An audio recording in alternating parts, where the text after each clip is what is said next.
Remember January 6, 2021? A day that should live in infamy, a day when a mob stormed the US Capitol. Their goal? To overturn a democratic election. These weren't tourists. They were fueled by lies and a thirst for chaos. And who led this charge? Groups like the Proud Boys, the Oath Keepers. These groups weren't there for peaceful protest. They came armed, organized, and ready for violence. And violence is what they delivered. Police officers were beaten. The Capitol, a symbol of American democracy, was desecrated. Fast forward to today. Over 1,000 of these rioters, including leaders of the Proud Boys and Oath Keepers, have walked free. Why? Because Donald Trump, in his final days as president, decided to issue a blanket pardon, full, complete, and unconditional. No consequences for their actions. This isn't justice. It's a slap in the face to every American who believes in the rule of law. It's a dangerous precedent telling the world that attacking democracy has no consequences. The reaction to these pardons? Outrage, fury, disgust. Americans from all walks of life are appalled. This isn't a partisan issue, folks. It's about right and wrong. Nancy Pelosi, no fan of Donald Trump, called the pardons shameful. She's right. Imagine being a family member of a Capitol police officer injured that day. Now imagine the person who attacked your loved one gets a free pass. That's the reality we're living in. Craig Sicknick, brother of fallen Capitol police officer Brian Sicknick, called it a betrayal of decency, and he's not alone. Veterans, lawmakers, and everyday citizens are united in their condemnation.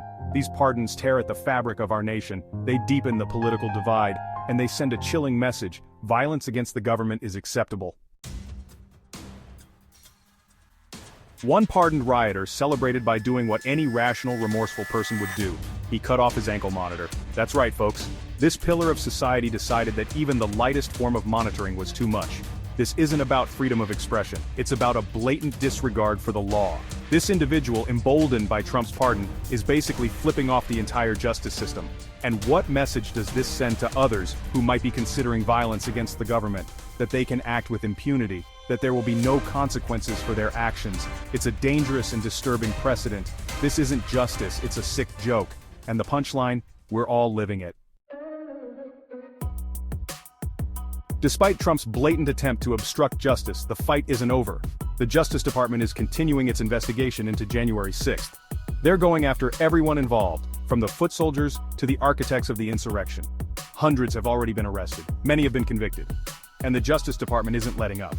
They're pouring resources into this investigation, determined to hold everyone accountable. This isn't about revenge, it's about justice. It's about showing the world that in America, no one is above the law. Not even a former president. The road ahead is long, but the message is clear. We will not tolerate attacks on our democracy.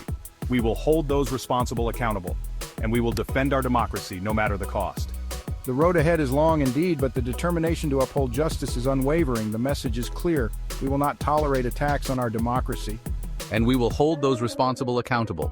This fight is about defending the core values of our nation, no matter the cost.